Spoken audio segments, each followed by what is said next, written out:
नमस्कार विद्यार्थी मित्रांनो, टर्निंग पॉईंट्स या यूट्यूब चॅनलवरती आपलं स्वागत आहे. तर बघा, अंकगणित व बुद्धिमत्ता संभाव्य प्रश्नांची आपण सिरीज सुरू केला आहोत. तर ही सिरीज आहे 26 नंबरची. तसेच आपलं टर्निंग पॉईंट्स ॲप पण आहे. या ॲपवरती आपण विविध परीक्षांचे टेस्ट सिरीज देतो आणि अगदी माफक दरात. तर तुम्ही एकदा हे ॲप नक्की डाउनलोड करून बघा. याची लिंक आहे डिस्क्रिप्शन बॉक्समध्ये. तसेच तुम्हाला काही अडचण असेल, काही विचारायचं असेल तर 89 99 56 13 13 या नंबरवरती कॉल करू शकता. तर चला प्रश्न बघू आपण. प्रश्न आहे, जर P म्हणजेच गुणाकार, Q म्हणजे भागाकार, R म्हणजे वजाबाकी आणि S म्हणजेच बेरीज असेल तर खालील समीकरणात प्रश्नचिन्हाच्या जागी काय येईल? आता हे समीकरण आहे. आपल्याला हे असे गणित सोडवण्यासाठी हे अगोदर लक्षात ठेवायचं. गु कंचे बे व भागाकार गुणाकार कंसाचा जर गुणाकार काय असेल ते कंस सोडवायचं, नंतर बेरीज आणि सगळ्यात शेवटी वजाबाकी करायची. तर बघा आता 32. तर यस म्हणजे काय आहे? बेरीज, कंस बंद, इथं 32 कंस बंद, परत यस, परत बेरीज, कंस चालू 24, परत यस आहे म्हणजे बेरीज 24. पी म्हणजे काय आहे? गुणाकार, गुणुले 2.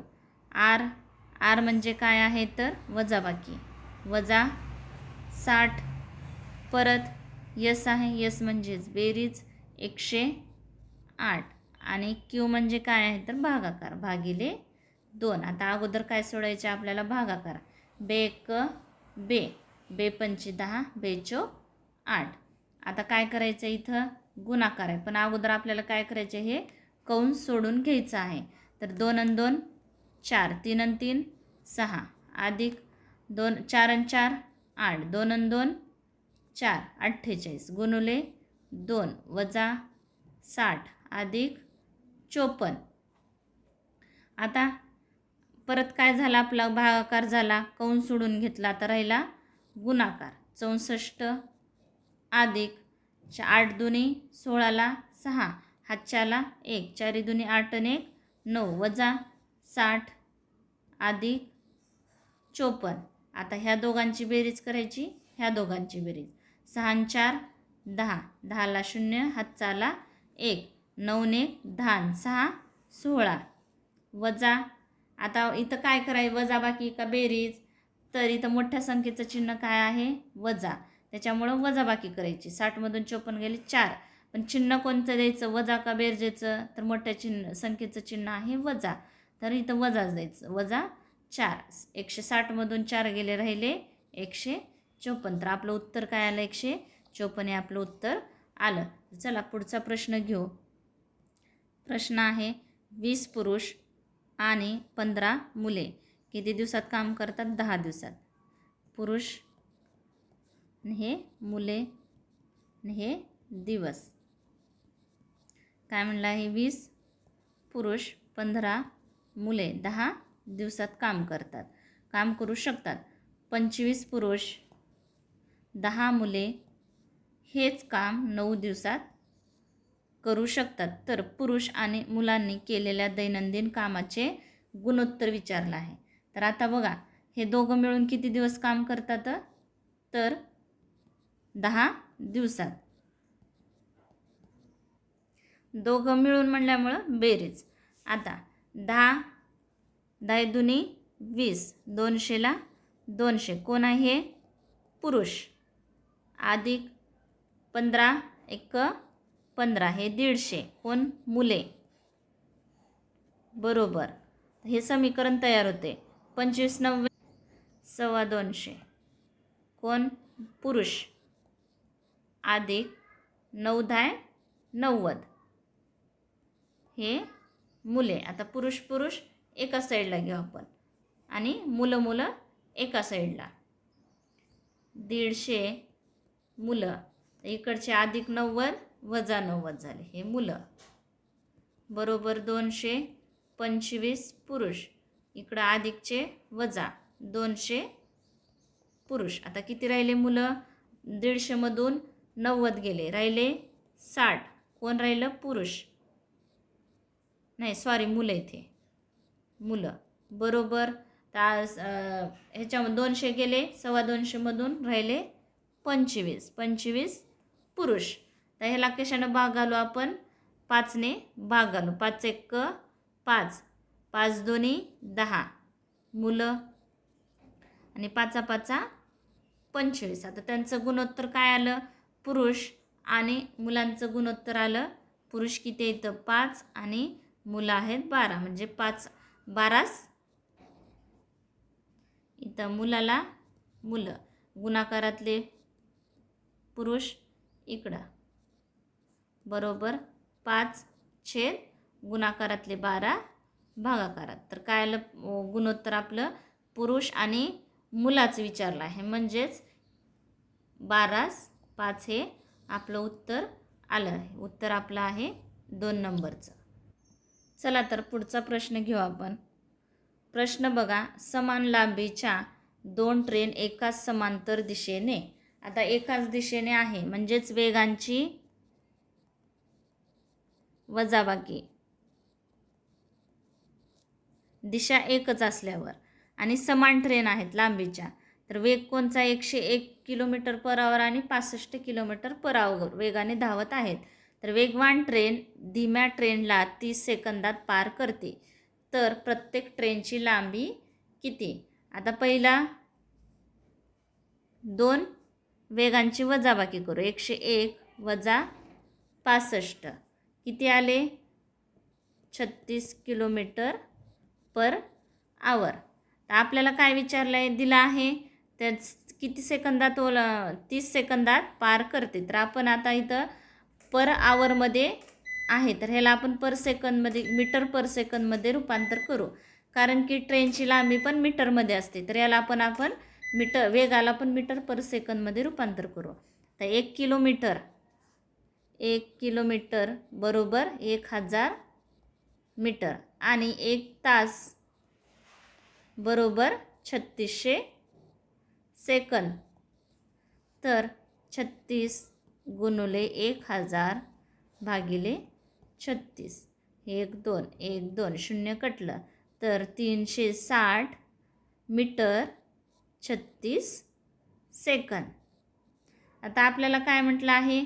तर ते वेगाने ट्रेन धीम्या ट्रेनला किती सेकंदात पार करते? तर 30 सेकंदात पार करते. तर बघा आता 360 मीटरला 36 सेकंद लागतात. तर 30 सेकंदला किती मीटर आहे?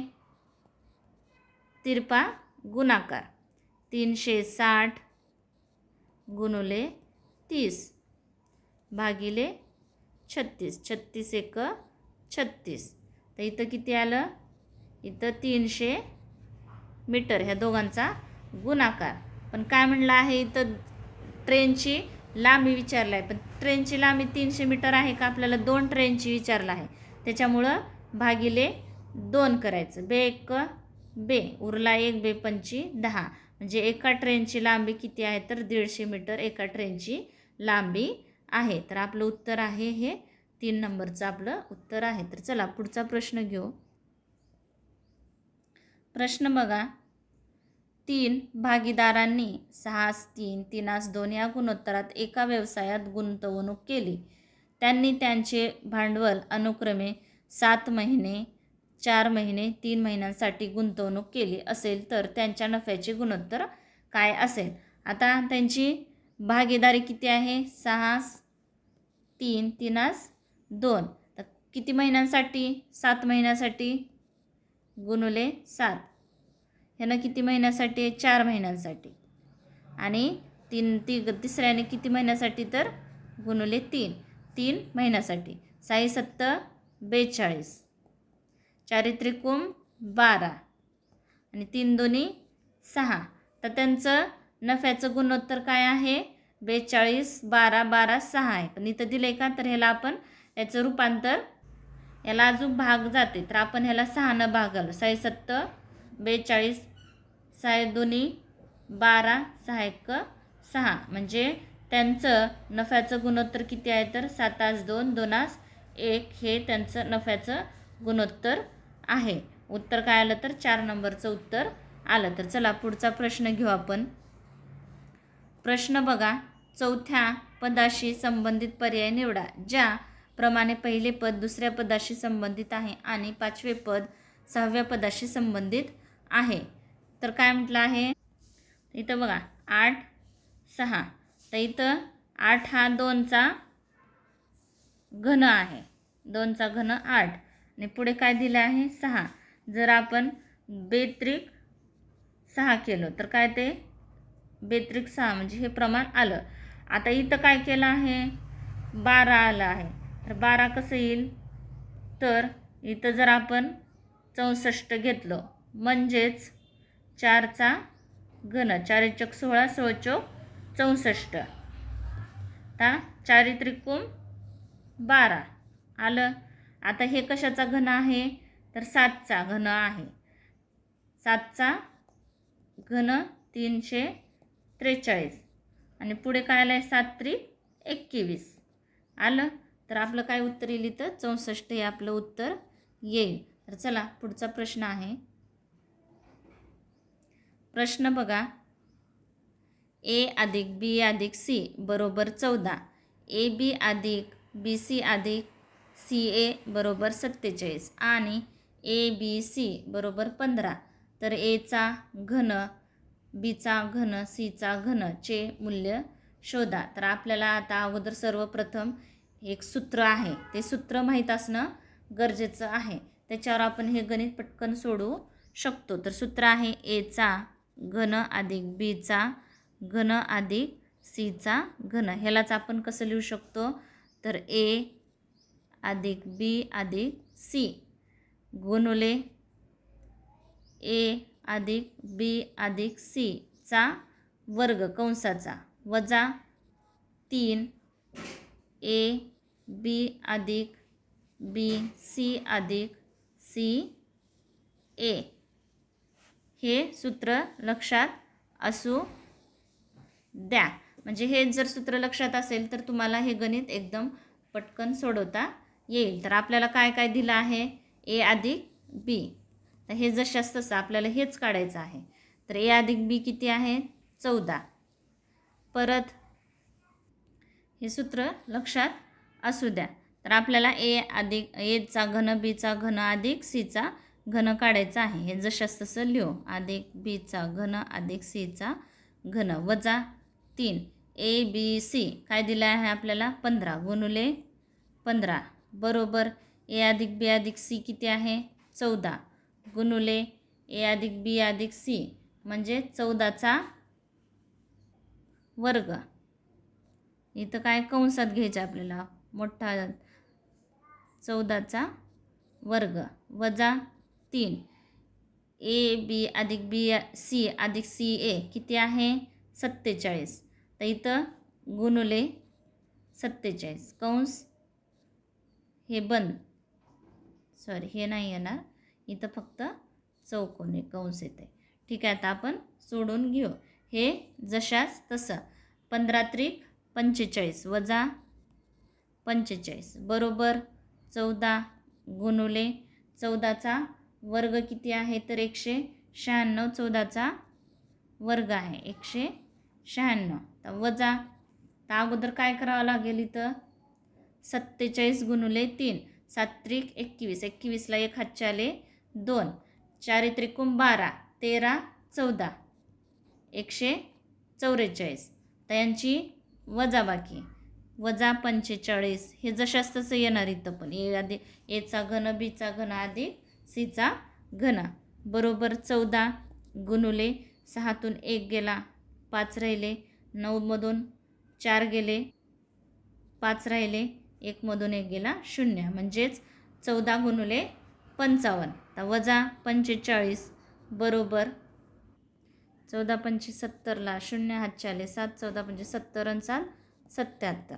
आता 770 वजा 45चे अधिक 45 5ला 5 7 आणि 4 11 11ला 1, हातचा आला 1, 7 आणि 1 8, म्हणजेच एचा घन बीचा घन अधिक सीचा घन किती आलं तर 815 हे आपलं उत्तर आलं. तर हे सूत्र लिहून ठेवा किंवा तुम्ही एका वहीवरती अशी भरपूर सूत्र आहेत तुम्ही ते लिहून ठेवा किंवा जिथं अभ्यास करता तिथं समोर भिंतीवरती जरी कागदावर लिहून हे सूत्र चिटकावलात तरी तुम्हाला बघूनच पाठ होऊन जातील. तर चला पुढचा प्रश्न घेऊ आपण. प्रश्न बघा. स्टार चिन्हाच्या जागी क्रमवार येणारे आणि दिलेले समीकरण संतुलित करू शकणारे गणितीय चिन्हांचे योग्य संयोजन निवडा. तर हे समीकरण दिलं आहे तर ह्याच्यातलं कोणचं चिन्ह आणि इथं टाकल्यानंतर हे समीकरण बरोबर होईल ते विचारलं आहे. तर बघू आपण. तर आपण हे 2 नंबरचं चिन्ह टाकून पाहू. 18 वजा 6 परत वजा 16 भागिले 4 हे झालं. परत बरोबर 2 परत गुणिले 3 आणि शेवटी आहे अधिक 2. तर परत इथं बघा बा गु कंचे बे व हे परत इथं आलं. आता भागाकार 4 1 4 4 चौक 16 इथं 4 चौक 16 18 वजा 6 वजा 4 बरोबर. आता इथं गुणाकार करायचा 3 3 दोन्ही 6 अधिक 2 तर इथलं झालं 6 आणि 2 8. तर इथं बघा वजा वजा अधिक होते 18 पण इथं चिन्ह काय द्यावं लागेल मोठ्या संख्येचं वजा आहे वजाच 10 6 आणि 4 10 8मधून 10 गेले किती राहिले 8 बरोबर 8. म्हणजे हे समीकरण आपण 2 नंबरचा पर्यायातले चिन्ह जर याच्यामध्ये टाकलो तर हे समीकरण बरोबर येते म्हणजे आपलं उत्तर आहे हे. तर चला पुढचा प्रश्न घेऊ. पुढचा प्रश्न आहे. एका फाशाच्या वेगवेगळ्या दर्शनी भागांवर P Q S T U आणि ही 6 अक्षरे लिहिलेली आहेत. या फाशाच्या 2 स्थिती दिलेल्या आकृत्यांमध्ये दर्शविल्या आहेत. तर व्हीच्या समोरील दर्शनी बाजूवरील अक्षर शोधा. तर तुम्ही परीक्षेला जाते वेळेस रबर असते खोडरबर, त्या खोडरबरवरती जरी तुम्ही असे हे त्यांना 6 बाजू असतात त्याच्यावरती एस टी यू व्ही जर लिहिलो तर तुम्हाला हे पटकन गणित सोडवण्यासाठी मदत होऊन जाईल. तर व्हीच्या विरुद्ध काय येईल पी, यूच्या विरुद्ध यस येईल आणि क्यूच्या विरुद्ध काय येईल तर टी येईल. तर बघा आता इथं व्ही आहे आणि इथं फक्त एकच बाजू दिलेली आहे इथं म्हणजेच बघा ह्या क्यूच्या विरुद्धची बाजू इथं टी इकडच्या साईड ह्या ठोकळ्यामध्ये दाखवलं आहे. म्हणजेच आपल्याला काय विचारलं आहे व्हीच्या विरुद्ध बाजूला कोण येईल तर पी हे उत्तर आहे म्हणजे आपलं उत्तर आहे हे. तर चला पुढचा प्रश्न घेऊ. पुढचा प्रश्न आहे. दिलेल्या पर्यायामधून खालील मालिकेतील प्रश्नचिन्हाच्या जागी काय येईल. 1 मिनिट.